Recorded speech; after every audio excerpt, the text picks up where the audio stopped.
Ողջույն գործար ալիքի սիրելի ռադիոլսողներ եւ ռադիոդիտողներ, տաղավարում կրկին ես եմ Ծովինար Սարգսյանը եւ ինչպես յուրաքանչյուր շաբաթ, այս շաբաթ եւս անդրադարձ ենք կատարում հայոց աշխարհի գործարանային փորձագետներին, տաղավարում հյուրընկալում ենք բավականին փորձառու անհատների, ովքեր կիսվում են իրենց գիտելիքով, փորձով եւ ոլորտային ծրագրերով։ Այսօրվա իմ հյուրերին եմ շատ մեծ սիրով ուզում ներկայացնել Քրիստինե Գյոնջյան, ողջույն Քրիստինե, եւ Արմեն Ղազարյան, ողջույն Արմեն։ Մեր ռադիոլսողներին եւ ռադիոդիտողներին ուզում եմ տեղեկացնել, որ Քրիստինեն դասախոս է, մագիստրոսական ծրագրերի ղեկավար, ինչպես նաեւ Հայաստանի օպերատորների միության տնօրենը։ Իհարկե մենք օպերատորների միության մասին անպայման կխոսենք եւ Արմեն Ղազարյան, ով տնտեսագիտական գիտությունների թեկնածու դոցենտ է եւ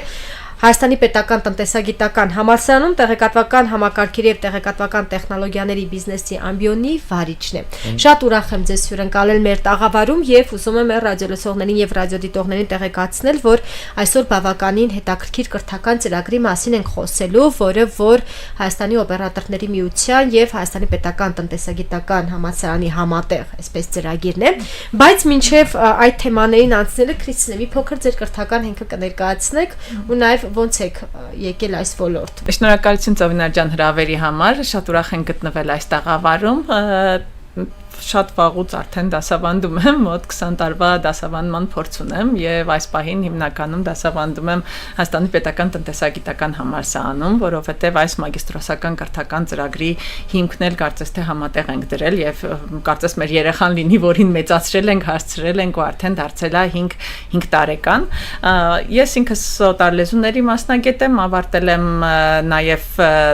կառավարման ֆակուլտետը, մագիստրոսական կրթությունս կառավարում է, ինչպես նաեւ չեմ դադարել կրթվել, անverջ մինչև այսօր կրթվում եմ տարբեր վերապատրաստման դասընթացներ, միջազգային տարբեր դասընթացների եմ մասնակցում, ինչպես նաև ինքնակրթվում եմ եւ այլն, այսինքն այսօրվա դրությամբ հնարավոր չի մնալ միայն հիմնական կրթության վրա, պետք է անverջ ու անդադար ինքնակրթվել, ինչն էլ նաև ասում եմ իմ ուսանողներին առ այսօր ամեն օր կրկնում եմ, որ միայն տրված գիտելիքի հիման վրա չէ, որ դուք պետք է մասնագիտություն ձեռք բերեք, այլ շարունակեք ինքնակրթվել, որպեսզի հասնեք ինչ-որ բանի։ Իսկ ինչ կասեք Հայաստանի օպերատորների միության մասին, Քրիստինե, ինչպես է ստեղծվել ու իր հիմնական առաքելությունն ինչու՞մ է կայանում։ Շնորհակալություն հարցի համար։ Հայաստանի օպերատորների միությունը ստեղծվել է 2016 թվականին, մի շարք օպերատորների համագործակցության միջոցով եւ իր նպատակն ու առաքելությունն է Հայաստանի հեռահաղորդակցության ոլորտի զարգացումը, օրենսդրական դաշտի բարելավումը, ինչպես նաեւ գործարար մթնոլորտի բարելավումը։ Մենք ուզում ենք, որպեսզի Հայաստանում լինի լավագույն ինտերնետը, լավագույն գործարար միջավայրը, ինչպես նաեւ այդ միջավայրի զարգացման նպաստող օրենսդրական դաշտի բարելավումը տեղի ունենա։ Շատ լավ, շնորհակալություն Արմեն, նորից ողջույն, ուզում եմ մի փոքր էլ դուք ներկայացնեք ձեր կրթական հենքը մասնագիտությամբ ով եք ու նաև այս ճանապարհը ինչպես եք սկսել։ Մասնագիտությունը գալիս է ճարտարագիտական համալսարանից, հետո եղել եմ այսօր տնտեսագիտական համալսարանում, որից հետո աշխատել եմ, դասավանդել եմ դրանից հետո արդեն մի շարք տեղեր եմ աշխատել, նաև վերջերս ասած տեղը 6 տարի արդեն ղեկավարում եմ մեր ամբիոնը տնտեսագիտական համալսարանում։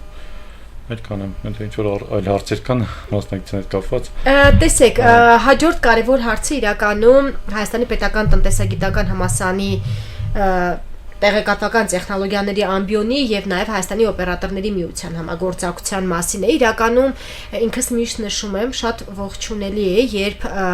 մասնավոր հատվածը կամ գործարար հատվածը շատ արդյունավետ համագործակցություններ է գտնում կրթական հաստատությունների հետ, որովհետեւ դա իսկապես իր արդյունավետությունը բավականին շատ ցույց է տվել եւ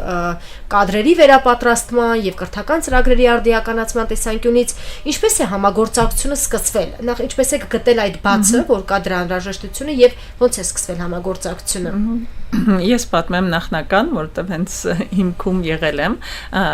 միայն Հայաստանի օպերատորների միություն եւ Հայաստանի պետական տնտեսագիտական համալսարանչի համագործակցությունը հուշագիրը նաեւ կնքվել է Արփինետ ընկերության հետ համատեղ եւ որտեղից է եկել այս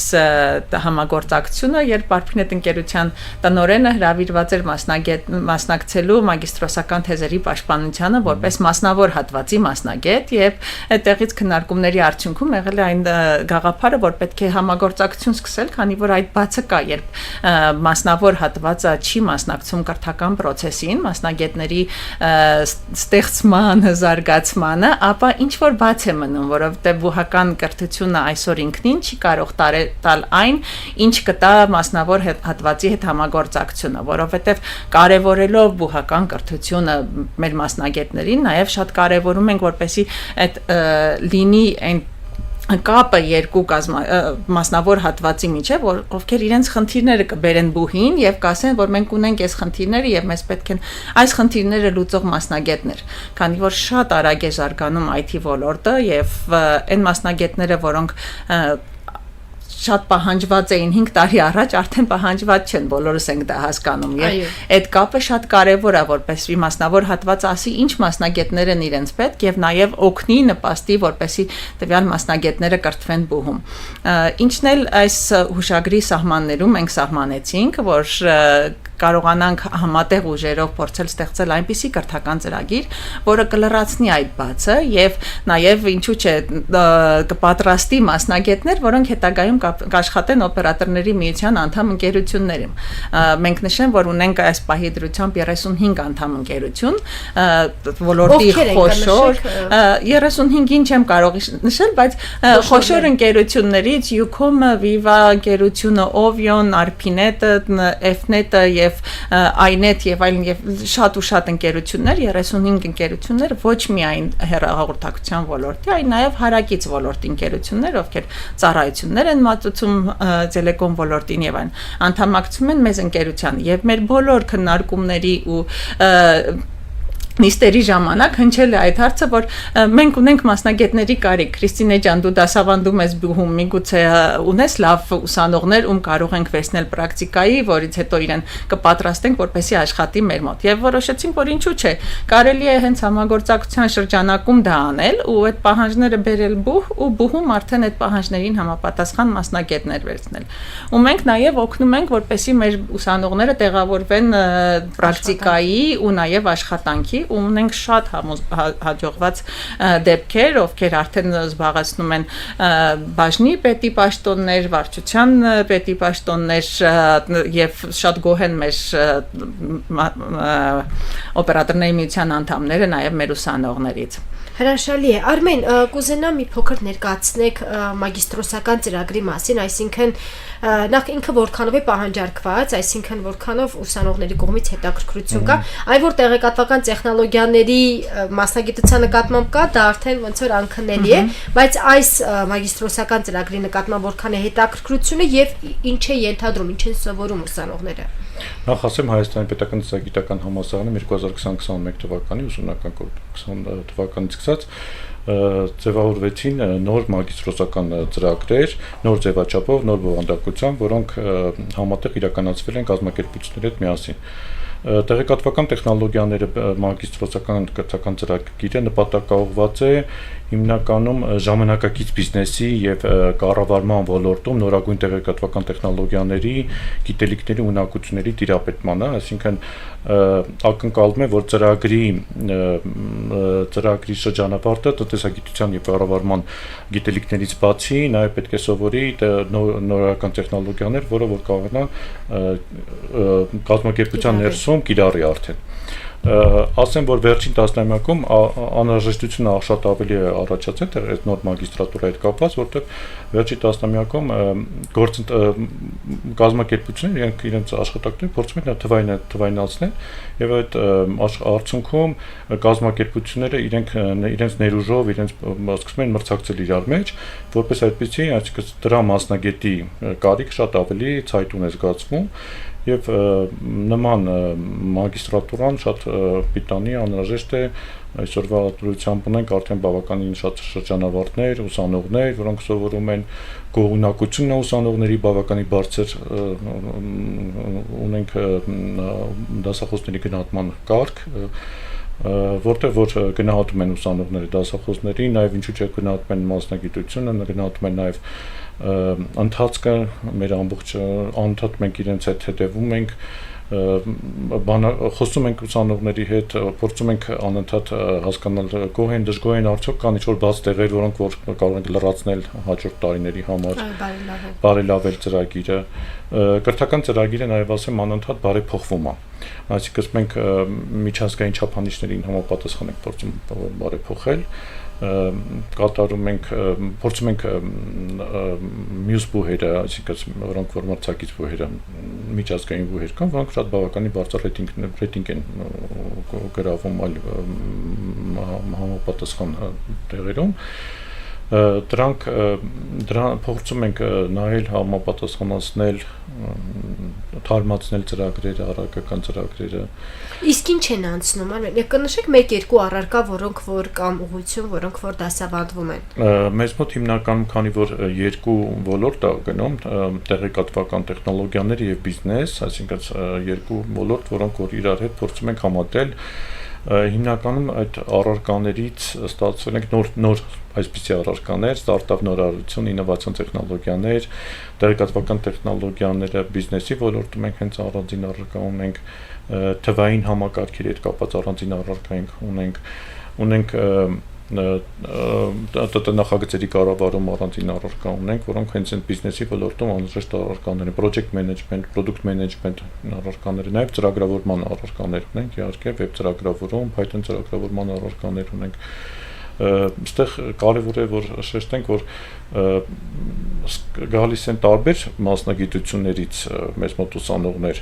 որոնք ինչպես նաև տարբեր բուհերից նաև հենց այդ է ուզում հարցնել, վերջերս նախատեսված է միայն տնտեսագիտական համալսարանի շրջանավարտների, թե ինքը բաց է նաև այլ բուհերի համար եւ ունենք բավականին շատ այլ բուհերից ուսանողներ, ինչը շատ ողջունելի է, այսինքն դրանով էլ կարող ենք մեր մագիստրոսական ծրագրի հաջողությունը գնահատել, որ այլ բուհերից լսելով մեր ծրագրի մասին գալիս են եւ ընդունվում են հենց պետական տնտեսագիտական համալսարանի մագիստրատուրան։ Հրաշալի է։ Մյուս կարևոր հարցը կուզենայի ուղղել, նշեցիք, որ 5 տարի է, ինչ ծրագիրը մեկնարկել եք եւ այս տարիների ընթացքում որքան շրջանավարտ, մոտ 80 եւ ավելի, այ ընդհանրապես հստակ թիվը չեն կարող ասել, բայց 80-ից ավել են շրջանավարտները, ասենք, որ յուրաքանչյուր տարի ուսանողների թիվը ավելի աճ է գրանցում, այսինքն ընդունելությունը շատ ավելի լավ է լինում նախորդ տարիների հետ համեմատած։ Մի շարք բաներով է դա պայմանավորված է, որ մենք արդեն ունենք բակալավրի մասնագիտություն, կարելի է ասել ավելի իրազեկվածությունը շատացել մագիստրատուրայի մասին, շատ մարդիկ գիտեն, լսում են նման մագիստրատուրաներ, հետո ասեմ ավելի, որ մարդիկ լսում են ինչ-որ մեկից, որը ավարտել է այդ մագիստրատուրան, իրենց խորհրդով են գալիս արդեն մեր մագիստրատուրա, շատ ավելի ողջունել է այդ առումով, որ գալիս են ինչ-որ մեկի խորհրդով, որտեղ հասկանում եք արդեն դեպի ինչ-որ անում են բերնաբերան մարքեթինգն է, այսպես ասած աշխատում, քան գովազդը, որը որ այդքան էլ լավ չի։ Նույնպես չի որ գովազդում ենք առանձնապես։ Ակտիվ գովազդ չի արվում, այո։ Իրականում ծրագրի նկատմամբ, եթե ազնիվ լինենք։ Հա, այդ գովազդը կարճատև է լինում գովազդը, եթե գովազդով եկան արդեն իմացանք 1-2 անգամ արդեն հետո այն երևի առաջին սպասելիքները, եթե չարթարացնեն իրենք, մենք չարթարացնենք իրենց սպասելիքները, դրանից հետո շատ ուսանող չենք էլ ունենա, բայց հակառակն է, որ ստացվում է, որ մենք ունենք։ Մենք երևի առաջին տարին ենք փորձել ավելի շատ խոսել ծրագրի մասին, որպեսզի ավելի տեղեկացվածությունը շատանա, պատմել ենք տարբեր ծրագրերի շրջանակներում, TV-ով գովազդապտտվել, որտեղ, բայց դրանից հետո երևի դա միայն առաջին տարին է եղել, առանձնապես ոչ մի գովազդ չենք արել, միայն շրջանավարտներին ենք ներկայացրել, միայն մեր էջերի վրա տեղեկատվություն զուտ մագիստրատուրայի մասին ու կոնկրետ ես բավականին գոհ եմ, որ գալիս են ուսանողները առանց պարտադրող գովազդի, այդ հենց բերնեբերան գովազդի շնորհիվ, որ մեկը մյուսին ասելով իրենց գոհանակությունն են հայտնում եւ հետաքրքրությունը մեծանում է։ Նաև գիտեք, ես մի բան էլ կուզեի ավելացնել մագիստրատուրայի մասին, ինքը շատ կարևոր է, որ երեկոյան ժամերի է մագիստրատուրան եւ ուսանողները հիմնականում կայացած երիտասարդներ են, ովքեր ավարտել են, արդեն աշխատում են, ունեն իրանց մասնագիտության։ Այսինքն այդ որոշումն է ավելի հստակ եւ ավելի հիմնավորված։ Ես միշտ ասում եմ, իմ ուսանողները շատ լավն են, շատ երիտասարդներ են, ովքեր գիտեն ինչ են ուզում, ես ինքս դասավանդում եմ այս ծրագրում, ինչից է գալիս, որ կոնկրետ որոշված, գիտակցված որոշումով են իրանք գալիս մագիստրատուրա, գալիս են սովորելու կոնկրետ այն, ինչ որ իրանց պակասում է, ինչը իրանք իրանց աշխատանքի ընթացքում զգում են, որ իրանց պակասում է։ Ինչու, որովհետև մենք տալիս ենք հենց կառավարման ոլորտի մասնագետներ, ովքեր կարող են զբաղեցնել ղեկավար պաշտոններ։ Իսկ այսօր ղեկավար պաշտոն զբաղեցնելու համար ինչ է պետք։ Պետք է, որպեսզի կարողանաս հասկանաս ոնց է այդ կազմակերպությունը աշխատում։ Եթե աշխատում ես IT կազմակերպությունում, առավել եւս պետք է հասկանաս այդ IT կազմակերպությունը ոնց է աշխատում բոլոր բաժինները։ Հիմա քանի որ մեր մոտ առարկաները շատ տարբեր են, սկսած թվային մարքեթինգ, վերջացրած ստարտափ կառավարում եւ ձեռնարկատիրություն, այսինքն մենք փորձում ենք բոլոր այդ ձեռնարկության բոլոր հատվածներից, բաժիններից իրանց տեղեկատվություն տանք, որպեսզի երբ որ ուսանողը մտնում է կազմակերպություն, հասկանա յուրաքանչյուր բաժին ոնց է աշխատում ու կարողանա նաեւ զբաղեցնել այդ ղեկավար պաշտոն ու կարողանա պատկերացնել ինչի մասին է խոսում եւ մյուս բաժինը ինչ է անում։ Ինչը շատ կարևոր է ղեկավար անձի համար, կարծում եմ։ Այո, ու նաև այստեղ մյուս հարցը, տեսեք, ցանկացած ծրագրի արդյունավետության, այսպես գնահատման ամենակարևոր ցուցիչներից մեկը արդյունքն է, այսինքն քանի հոգի է դիմել, որքան են ավարտել եւ ինչ արդյունքներ ունեն գրանցած, հա։ Մենք ունենք ինչ որ հաջող պատմություններ, թեպետ նշեցիք, որ հիմնական մասը գալիս են արդեն տարբեր թիմերում աշխատելուց, հա, ելնելով, բայց նաեւ մասնագիտական կարիերայի փոփոխության ճանապարհին են կանգնում։ Ինչ որ վիճակագրություն ունեք կրթական ծրագիրը ավարտելուց հետո, օրինակ, քանիսն են համալրում հենց օպերատորների միության ակնկալած այդ հաստիկներում կամ ինչ վիճակագրություն ունեք։ Կոնկրետ վիճակագրություն թվերով չեմ կարող ասել, ինչու, որովհետև երեխաները, ուսանողները հիմնականում գալիս են արդեն ունենալով աշխատանք, հետո ընթացքում այդ ռոտացիան տեղի է ունենում, փոխվում են, բայց ունենք մի քանի հաջողված պատմություններ, ովքեր հենց մեր օպերատորների միության անդամ ընկերություններում են պրակտիկա գնալուց հետո ստացել են առաջարկ ընկերությունների կողմից ու ես միշտ հետադարձ կապը պահում եմ ու փորձում եմ հասկանամ ուր հասան, ինչ արեցին, միշտ բավականին մեծ գոհունակություն է լինում մեր կազմակերպությունների տնօրենների կողմից, հենց մեր մասնագետներին ու այդ պահանջը միշտ կա ու ինձ ասում են բերեք մեզ ուսանող, բերեք մեզ աշխատակից, ցավոք շատ հաճախ ստեղծվել է այդ նպատակով, որ ձևավորենք աշխատակիցներ, բայց քանի որ արդեն իսկ գալիս են աշխատող մարդիկ, արդեն իսկ ունեն իրենց աշխատանքը, իրանց հիմնականում չեն կարողանում նոր զրոյից բերել իրանց մեր կազմակերպություններ, ինչը նաև խնդիր է մեր համար, այսինքն մենք մեր նպատակին չենք կարողանում հասնենք, ձևավորվենք մեր համար ուսանողներ, իսկ աշխատանք միշտ կա, աշխատակցի աշխատողի պահանջարկը միշտ կա եւ համալրելը բավականին դժվար է, որովհետեւ բոլոր կազմակերպություններն էլ ուզում են լավագույն գիտելիքներ ստացած աշխատակիցների եւ դա բավականին բարդ է գտնել այդպիսի աշխատակիցներ։ Ես հավելեմ Կրիստինեի ասացին, մեզ մոտ արդեն ունենք մի շարք հետազոտություն, որտեղ են աշխատում ուսանողները, project manager, HR manager, business developer, այսինքն իրականում incident manager, CRM manager, այսինքն նման պաշտոններում են հիմնականում աշխատում, project manager-ի հետ նաև ինչպես ասեցի, թե չասեցի, հիմնականում ինչ կամպանիաներում են աշխատում են ՏՏ ոլորտի ընկերություններում են աշխատում, ինչպես ասեցի, տելեկոմ ընկերություններ, նետ ընկերություն արդեն ունենք F-net-ում, RP-net-ում, բավական բարձր պաշտոններ զբաղեցնող ուսանողներ, որ արդեն 4-5 առաջին իսկ շրջանավարտներից արդեն իսկ ունենք աշխատում են։ Այո, աշխատակիցներ են աշխատում, այսինքն մի շատ հայտնի ընկերություն, դատավարտ ընկերությունում են աշխատում, այսինքն ունենք նման շրջանավարտներ, որոնք աշխատում են։ Իհարկե, ինչպես որ Կրիստինեն ասաց, արդեն իսկ իրենք գալիս են աշխատանքով, այսինքն այսպես աշխատանք ունեն, բայց այնուամենայնիվ, քանի որ նոր կրթություն են ստանում, փորձում են ստանալ նոր ավելի լավ աշխատանք, ավելի ոլորտին համապատասխան աշխատանք, իհարկե աշխատում են թե բանկերում, թե ֆինանսական վարկային կազմակերպություններում, բայց այնուամենայնիվ փորձում են իրենք ստանալ նոր աշխատանքներ, ինչպես որ նոր ասեցի, հիմնականում հայտնի ընկերություններում են աշխատում, շատ հատ գովերի այդ առումով։ Այո, ու նաև ուսանողների տեսանկյունից ինքը բավականին մրցակցային։ Եվ այստեղ ուզում եմ ամփոփիչ հարց է տալ, ինչպես դիմել մագիստրոսական ծրագրին, սովորաբար ինչպես է լինում ընդունելությունը, երբ են դիմում, երբ է փակվում, մի քիչ նաև սրա մասին կներկայացնեք։ Ընդունելությունը 2 անգամ է լինում, առաջին լինում է հունիս ամսից 8-ից մինչև 28, այսինքն հիմա արդեն իսկ ընդունելությունը կա, մի քանի օր մնացել որ ավարտվի ընդունելությունը, առաջին փուլը, այո։ Եվ օգոստոս ամսին, որքան գիտեմ, սկսվում է օգոստոս ամսի 15-ից մինչև 30-ը հիշելով եմ ասում, հաստատ չեմ կարող օրերը հստակ ասել։ Օգոստոսի կեսերից մինչև օգոստոսը։ Տեղեկատվությունը ASUG.am-ով տնտեսագիտական համալսարանի կայքը պաշտոնական կարող են գտնել, կարդալ տեղից տեղեկատվական տեխնոլոգիաների մագիստրատուրայում եւ ասեմ որ այս բանը արդեն իսկ բավականին շատ ուսանողներ են դիմել, քանակը սահմանափակ է, սովորաբար խմբում քանի հոգի է լինում։ Անցյալ տարվա տվյալներով 30 տեղ տրված, առավելագույն ակադեմիական տեղերի մասին է խոսքը գնում, 26 ուսանող ունենք, այս բան 26 ուսանող ունենք, որոնք որ սովորում են։ Հիմա ներկայությամբ 20-22 հոգի, այս բան արդեն դիմող ունենք,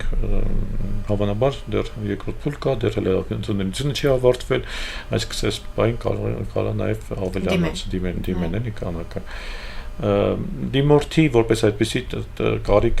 չունենք որ խոսելու, իհարկե բոլորին ուրախ ենք որ գալիս են մեր մագիստրատուրա, հիմնականում շեմային քննությանը անպարտադիր մոտիվացիան ենք փորձում հարցնել, այսինքն դրդապատճառը ինչի համար են գալիս մագիստրատուրա, ունեն ինչ-որ հստակ նպատակ, ունեն ինչ-որ հստակ սպասելիք ակնկալիք մեզնից, բայց ասեմ բոլորի կարծես ակնկալիքներն թե սպասելիքներն են կարծես իրար համապատասխանում են։ Ու աշխատաշուկայի հետ կապված այո։ Մեր համար շատ կարևոր է ուսանողների որակը, այսինքն իրանց արդեն ստացած նախնական կրթությունը, որպեսզի բավականին բարձր եթե ուզում ենք ապահովենք մակարդակ, ապա նաև ուսանողը, որը ընդունվում է մեր մոտ պետք է ունենա բավականին գիտելիքներ, որպեսզի ընդունվի ու կարողանա շարունակի, հատկապես որ դիմում են տարբեր մասնագիտություններից, հետագայում մի փոքր որպեսզի խնդիրների առաջ չկանգնենք, նոր առարկաների առումով կարևոր է որ ունենան բազային գիտելիքներ գոնե հենց IT ոլորտից։ Բայց էլի կարևոր չի, որովհետև դասախոսները աշխատում են շատ ճկուն են եւ աշխատում են եւ այն ուսանողի հետ առանձին, որը ունի բազային գիտելիքներ արդեն տվյալ առարկայից եւ այն ուսանողի հետ, որ լրիվ զրոյից է եկել, այսինքն չունի այդ տվյալ ոլորտում, օրինակ մարքեթինգի ոլորտում գիտելիք, փորձում են այո, բայց ուսումնառությունը խնդիր չի, որովհետեւ դասախոսները պատրաստ են դրան, գիտեն, որ բակալավր չի, առաջին կուրս չի, որ եկել են երեխաները լրիվ զրոյական գիտելիքներով եւ պետքա զրոյից տալ, այլ աշխատում են ավելի անհետական մոտեցում ցույց տալ եւ երկու խմբերին էլ արդեն գիտելիքներ ունեցող եւ ոչ գիտելիք ունեցողներին հասցնել որոշակի մակարդակի, որպեսզի կուրսը ավարտելուց հետո իրանք կարողանան հանձնել քննությունը։ Մեր մոտ մոդուլային ձևով անցնում բանը, այսինքն ուսանողները անցնում են մեկ մոդուլ, հանձնում են քննություն, անցնում են հաջորդ առարկային ու այսպես շարունակ, այսինքն մեջ ներառված է 2 առարկա։ Ամեն մոդուլի մեջ 2 առարկա։ Այսինքն իրենք երբ որ սովորաբար մեր իմացած այդ ավանդական քննությունները սովորաբար գիսամյակի ավարտում չէ լինում, այսինքն մենք 5 առարկա, 6 կամ 7 առավելագույն առարկա հանձնում ենք, այստեղ արդեն խոճապային այդ բանը կա ուսանողի մոտ, որ ոնց պետք է այդ 5 օրվա մեջ, որտեղ սովորաբար ինչպես որ բոլորս գիտենք, ուսանողը գոնե 1 ամիս չէ, սովորաբար քննությանը պատրաստվում է վերջի 3 օրում, չէ, այդ բանը, այսինքն իրենց ժամանակ չի մնում արդեն պատրաստել, այս պարագային որ որ մոդուլային է քննությունը, արդեն ինքը կենտրոնանում ընդամենը 2 առարկայի վրա արդեն իր համար հեշտանում է քննություն, հեշտ է դառնում քննություն հանձնել այդ առումով։ Նաև չի մոռանում տեղեկատվությունը, որը ուսումնարանի ընթացքում կամ Շատ մոդուլի ինտենսիվ է շրջանակում անցնում ստացել դա։ է։ Սովորաբար քննությունը հենց հանձնում ես, անմիջապես այդ գիտելիքները մոռանում ես, չէ՞, սովորաբար հետո հաջորդ ստիպված պատրաստում ես երկրորդ քննություն, ըստ արդեն դեր ասած տարբերակով կենտրոնանում տվյալ 2 առարկայի շրջանակում, որը շատ ավելի ճկուն է, շատ ավելի հարմար է, սովորելու համար շատ Նաև առարկաները հիմնականում անցկացնում ենք ավելի տենց ակտիվ ու հետաքրքիր։ Նաև ըստ էության պրոֆեսորադասախոսական կազմն է, հա, ունի եւ գործնական փորձառություն եւ ակադեմիական։ Հիմնականում այո, հիմնականում գալիս են նաև ոլորտից մասնագետները, նաև կազմակերպում ենք առանձին մաստեր կլասեր ոլորտի մասնագետների հետ, ովքեր մեկ դասաժամի շրջանակներում գալիս են ու կիսվում են իրանց փորձով, օրինակ ես դասավանդում եմ ստարտափ կառավարում եւ նորարարություն, ինչ անցնում ենք տեսական եւ նախագծային աշխատանք ենք անում, նաև ոլորտի մասնագետներ եմ հրավիրում, ովքեր ունեն ստարտափի ստեղծման փորձ, ստարտափի ձախողման փորձ եւ կարող են արդեն պրակտիկ գիտելիքներով կիսվեն ուսանողների հետ, ինչը շատ հետաքրքիր ու շատ դրականագնահատվում ուսանողների կողմից, անհամբեր սպասում են հաջորդ մաստեր կլասին, ոլորտի մասնագետը, ում տեսել են հեռուստացույցով կամ պարզապես լսել են ու մեկ էլ ասենք ինչ-որ մի հատ շատ հայտնի ստարտափի հիմնադիր գալիս է իրանց լսարանում, պատմում է իր անցած ուղու մասին ու կիսվում է tips and tricks-ով, այսպես ասած, շատ երեխաների կողմից, ուսանողների կողմից ողջունելի է լինում ու դրական արձագանք ստանում։ Շատ լավ, իրականում բավականին հետաքրքիր է եւ նախաձեռնությունը եւ համագործակցությունը ամենակարևորը, որ սա եւս առիթ է, ինչպես նշեցի զրույցի ընթացքում, գործարար միջավայրի եւ կրթական հաստատության միջև կապի համար։ Մեր ռադիոլսողներին եւ ռադիոդիտողներին նորից հիշեցնենք, որ եթե այն անհատները, ովքեր որ հենց այս պահին փնտրում են, հա, մասնագիտական նոր, այսպես վերապատրաստման կամ նոր այսպես ճանապարհ են փնտրում, սա եւս տարբերակ է, իհարկե, եթե հետաքրքրված են տեղեկատվական տեխնոլոգիաների ոլորտով, նաև ընդհանրապես ոլորտային թեմաներով կարող են, քանի որ նաև հիմա ընդունելության փուլն է, առաջին փուլն է եւ կարող են դիմել։ Ուզում եմ ռադիոլսողներին եւ ռադիոդիտողներին հիշեցնել, որ գործարար ալիքի եթերում կրկին անդրադարձ են կատարում հայոց աշխարհի գործարարներին փորձագետներին եւ այսօրվա իմ հյուրն էր Քրիստինե Գյոնջյանը, ով հանդիսանում է Հայաստանի օպերատորների միության տնօրենը, եւ Արմենը Ղազարյան, ով Հայաստանի պետական տնտեսագիտական համալսարանի տեղեկատվական համակարգեր եւ տեղեկատվական տեխնոլոգիաներ բիզնեսի ամբիոնի վարիչն է, եւ մենք այսօր խոսում էինք երկու կառույցների համատեղ մագիստրոսական ծրագրի մասին։ Շնորհակալություն։